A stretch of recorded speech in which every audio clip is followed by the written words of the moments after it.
to Spec 4 paratrooper Bill Manziel, U.S. Army, Vietnam, 1964 to 1967, Purple Heart, Combat Infantry Badge, wounded at Battle of Ia Drang, current VFW Junior Vice Commander.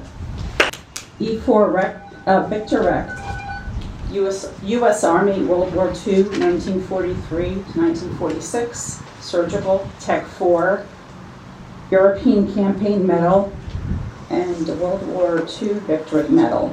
Honoree is Lieutenant Colonel Bill O'Brien, Air Force Sergeant, and an Army Lieutenant Colonel, Combat Infantry Badge, Special Forces, Senior Parachutist Badge, Pathfinder, Vietnam 2 tours, and recalled to duty to serve in Desert Shield and Desert Storm.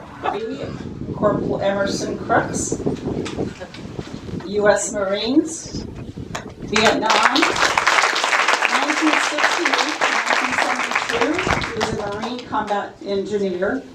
He received a Gallantry Cross with Palm and Frame, which means an award for valor and heroic conduct. Next honoree is Sergeant Scott Montanio, U.S. Marine, Global War on Terror, 2002 and 2006, Iraq Combat Action Medal, and Afghanistan Campaign Medal. VFW Post Commander for 6 years. Thank you, Scott. Next honoree is Sergeant Matthias Portman,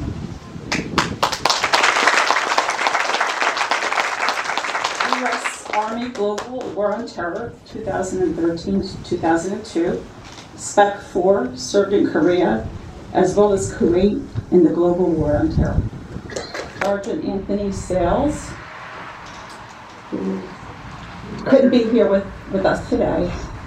He's currently in the Marine Corps Reserves in Brooklyn, but U.S. Marine, Global War on Terror, 2016 to 2021. Last but not least, Second Lieutenant Eric Jensen, who, just a little bit about the program. Hometown Heroes will recognize new honorees every year in the spring, from Memorial Day weekend to Veterans Day in November.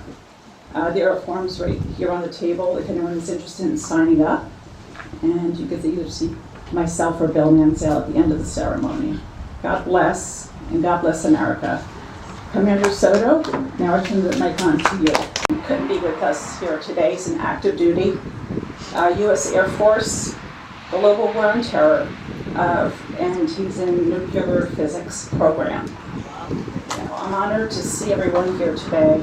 I'm not really good at speeches, so I had to do a lot of writing, but I want to start with, imagine being crammed together with 2,800 men on an old troop ship as you sail 30 days across the Pacific to a place you've never been.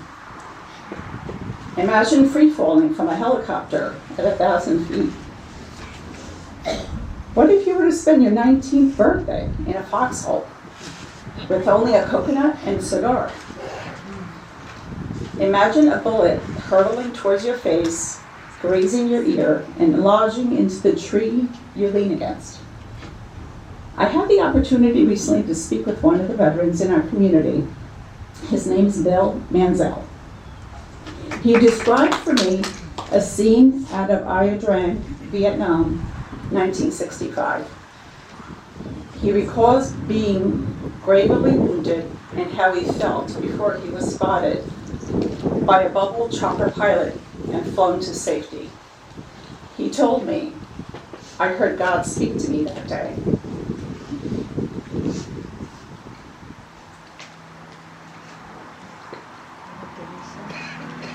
My name is Felicia Smith, and I am here on behalf of Randolph's Hometown Heroes Initiative. I have lived in Randolph with my husband Paul, it's right back there, a Marine veteran for the past 28 years.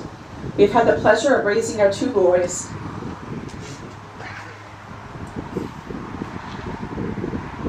Dan and Brian, in our wonderful tent. My son Dan is currently serving our country in the United States Navy. My son Brian is a freshman in college. Brian, Paul, and I could not be more proud of Dan and all that he has achieved. The idea for Hometown Heroes came to me as I was driving through a neighboring town which had erected banners honoring their local heroes. As a military mom, I was touched by this gesture. I contacted Mayor Mark Forstenhauser to see if we could do the same here in Randolph. With his support and direction, Hometown Heroes took shape. Days later, I met Bill Manziel, VFW Vice Commander. Bill and I made a great team in getting the program started for our veterans here in town. Bill, thank you for your time and commitment to the program and to the post. Most of all, yeah, he deserves it.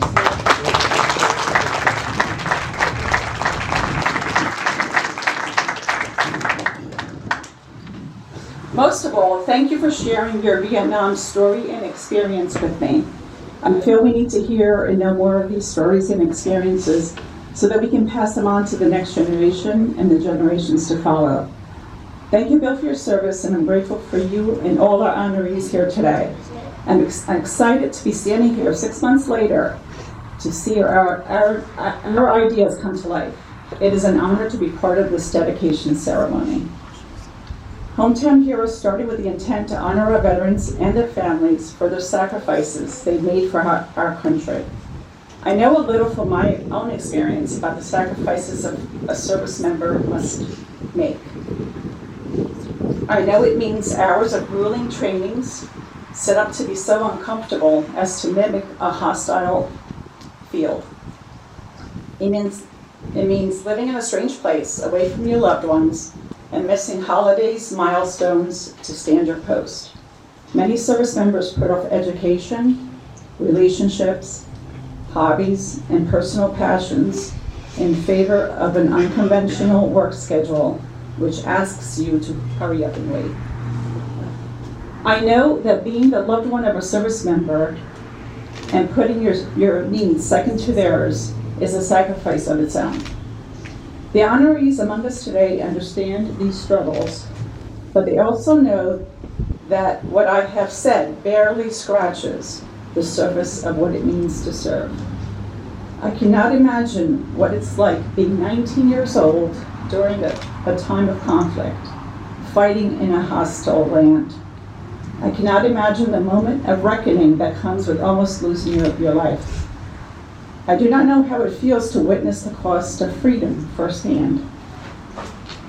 It is hard to really know how to honor our service members because it is hard to even fathom what we have asked of them and what we continue to ask of them for the protection of our great country. To our veterans, I want to say thank you, although I know sometimes thank you is not enough. So therefore, with Hometown Heroes, we hope to honor our veterans by keeping them present at this park as a reminder to us all. I read somewhere that the admired men of our past become giants. They transcend memory and time. We look to them not only for what they have done, but as inspiration for what we can be. We honor our veterans by striving to live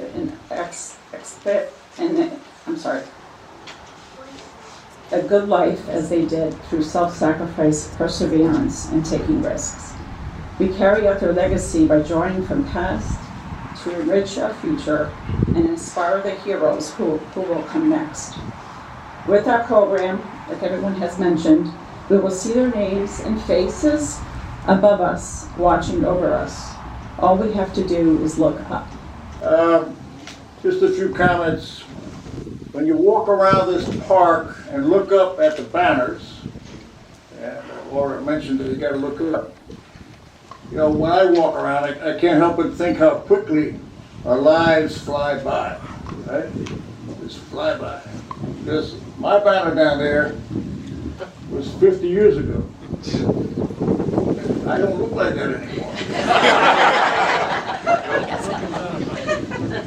But, you know, you just walk around, you see all these banners, and you say, what did we serve for? Why did some of our comrades die? Why did someone get so severely injured? What the hell was it for? So I looked up some quotes from wise people to help me try to wrap my head around that. I got a couple of them here that I thought were interesting. The true soldier fights not because he hates what's in front of him, but because he loves what's behind him. That's G.K. Chesterton. The soldier is the army. No army is better than the soldiers. The soldier is also a citizen. In fact, the highest obligation and privilege of citizenship is that of bearing arms for one's country. That was George Patton, a very famous general. The last quote I'll give you is, I can imagine no more rewarding career. And any man who may ask in this century what he did to make his life worthwhile, this was before they had all the equal gender stuff, so to use his life worthwhile, I think I can respond with a good deal of pride and satisfaction. I served in the United States Navy. That was Kennedy. So, I walk around here, I look at the vets' banners, I think about what did they fight for? I say, you know, some of them from World War II. We could have been conquered by Nazi Germany. We could have been conquered by Imperial Japan. Yes, it could have happened. Very easily, actually. But instead, today, they are our allies.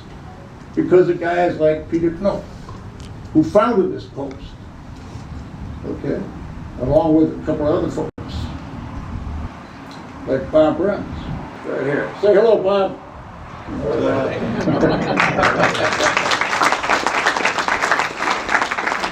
You see, the veterans from Korea. We could have let Korea fall into communist hands, walk away. Instead, 50 years later, South Korea is still free. Or we could have let Vietnam fall when they were first attacked. We slowed down the enemy for 11 years, and we stopped the red tide. We saved Thailand, we saved Singapore, we saved Malaysia, we saved the Philippines. They would have fallen like dominoes, I guarantee you. Or we could have let the jihadi terrorists terrorize the world after 9/11. But we didn't do that, right? As a nation, and it takes individuals to fulfill the mission, okay? It's great to talk about nations and history, but it's individuals that you see up here on these banners that fulfill the mission. So what I want to say is that nobody died in vain. You got to understand that. And you also have to understand that all victories are temporary. There'll always be another war. So train your children to be patriots, because you're going to need them.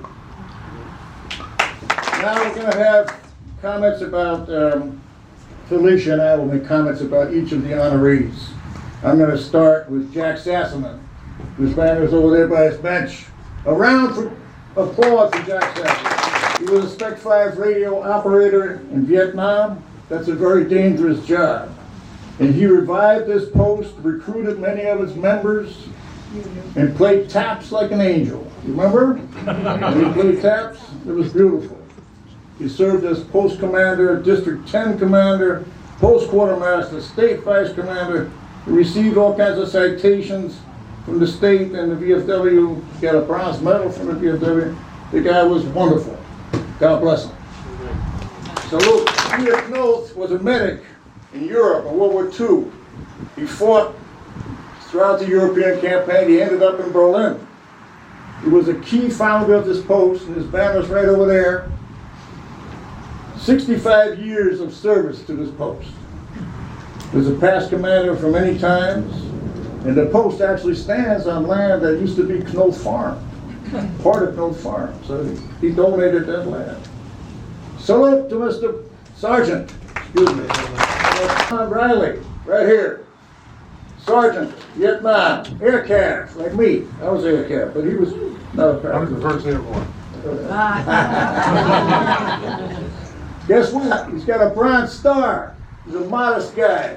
This man has a Bronze Star. He's current vice commander, 15 years of the post, past commander, and he's in charge of our program to help the vets that are shut up in the Lions Hospital. God bless you, sir. Angel Soto, our commander, was a sergeant of the Marines. He fought in Vietnam. He's our current post commander. Stand up for a minute there.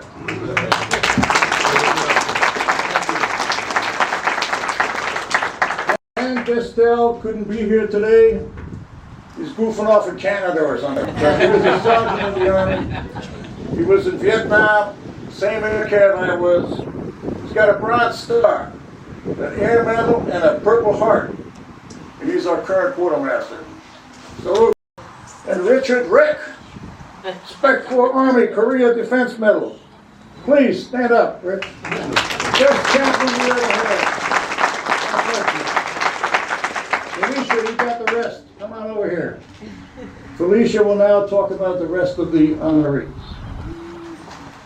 I always like to take the opportunity to remember my fallen comrades in Vietnam. Like the mayor mentioned, we seemed like we were 10 years old. I guess I might have been about 7 or 8 years older, but I think the war was fought primarily by mostly high school children. And so when Bill mentioned being patriotic and getting the children to be patriotic, I always enjoyed going to the schools and talking to the children and encouraging them to remember us. And so things that, not so much us, but my fallen comrades, every year we make a trip, myself and a group of Marines, we go to the war in Vietnam, in DC, and visit our comrades that's on the wall. It's a very emotional trip, but we make it every year. And one of the reasons we do it is so that we'll never forget. We're always a little bit perturbed when we notice that the World War I memorial is not often revisited and is in disrepair. And so we took steps talking to people like Colin Powell and so to raise funds to bring that to as new condition, and it's that way today. And so I like to encourage children to always remember the people that make the sacrifices that allow all the privileges that we enjoy today. I always say to my comrades, they were called by the great commandant back to base, and so he left us here in the field. So someday we'll join them, but not yet. And I think right now we should live our lives to honor them. And that's what we try to do. And so I'd like you to join me in the singing of God Bless America and do it from the heart. While the storm clouds gather far across the sea, let us swear allegiance to a land that's free. Let us all be grateful for a land so fair as we raise our voices in this solemn prayer. God bless America, land that I love. Stand beside her and guide her through the night with the light from above. From the mountains to the prairie, to the ocean, hey! Fire! God bless America, my home, sweet home. Freezing! God bless America, my home, sweet home. Thank you.